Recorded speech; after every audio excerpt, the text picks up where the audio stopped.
대한민국이 지속적으로 성장하고 우리 미래 세대들이 세계에서 자랑스러운 나라를 만들려면 지금 민주당이 앞장서서 노동개혁과 교육개혁을 해야 합니다. 특정 지지 세력에 사로잡혀서 그들의 주장을 대변하고 그들만의 이익을 위하면 결국 국민들이 민주당을 외면할 것입니다.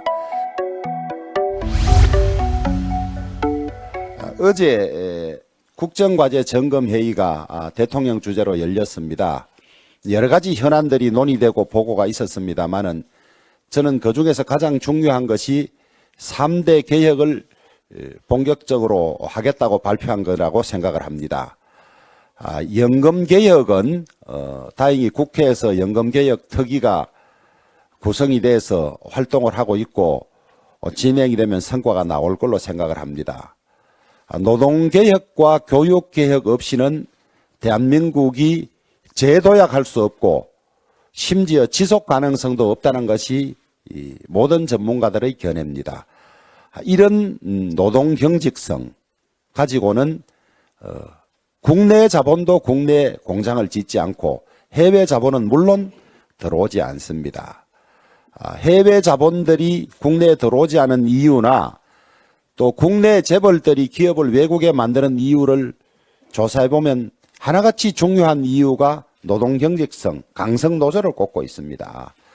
지금 이대로는 귀족 특권 강성 노조만이 특혜를 가지고 있고 나머지 대부분의 노동자들이 손해를 입는 그런 구조입니다. 그래서 4대 원칙을 말씀하셨습니다마는 노동의 유연성을 확보해야 되고 그다음에 노동자들 간의 공평성이 유지돼야 됩니다. 특권 귀족 노조만이 배불리고 살고 나머지 사람들이 그 특권 귀족 노조 때문에 제대로 된 권리를 행사하지 못한 이걸 깨지 않으면 되지 않습니다. 그다음에 교육개혁도 마찬가지입니다.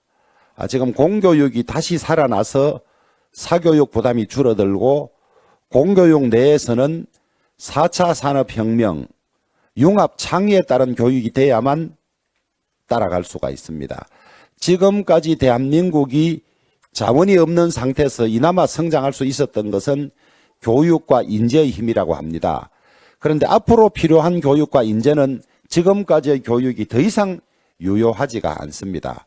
이제는 창의성, 수월성의 바탕을 둔 영재교육이랄까 이런 것들이 살아나는 교육에게만 하는데 지금의 교육 방식 또 전교조가 주장하는 교육 방식으로는 더 이상 우리가 교육에서 다른 나라를 앞서갈 수가 없습니다.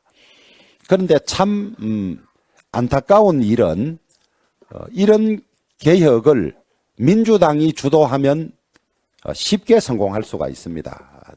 우리들은 국민의힘은 이런 개혁을 적극 하자는 입장이고 따라서 민주당이 주도해서 하면 쉽게 이루어질 수 있는 나라 전체적으로 역사의 흐름에 비추어 보면 이런 개혁을 할 수 있는 골든타임이 지금인데 민주당 생각 자체가 전혀 그렇지 않기 때문에 이 안타까운 시간이 흘러가고 있다. 우리가 역사적으로 되돌아보면 그때 왜 그런 바보짓을 했을까 하는 시기가 있습니다만은 나중에 지나서 보면 왜 그때 민주당이 노동개혁과 교육개혁에 앞장서지 않았을까 하는 그런 비판과 후회의 시기가 반드시 올 거라고 생각합니다.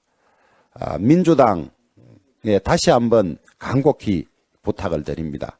대한민국이 지속적으로 성장하고 우리 미래 세대들이 세계에서 자랑스러운 나라를 만들려면 지금 민주당이 앞장서서 노동개혁과 교육개혁을 해야 합니다. 특정 지지 세력에 사로잡혀서 그들의 주장을 대변하고 그들만의 이익을 위하면 결국 국민들이 민주당을 외면할 것입니다. 민주당을 외면하는 것은 괜찮습니다만은 그러는 사이에 개혁의 골든타임이 지나가고 우리는 그 시기를 놓침으로써 세계적인 대열에서 뒤떨어질 수 있다는 걱정이 제일 큰 것이기 때문입니다. 국민 여러분들께서도 이 개혁들의 시급성과 절박성을 인식하시고 민주당이 개혁에 앞장설 수 있도록 적극 여론을 형성해주고 압력을 행사해 주실 것을 부탁드립니다.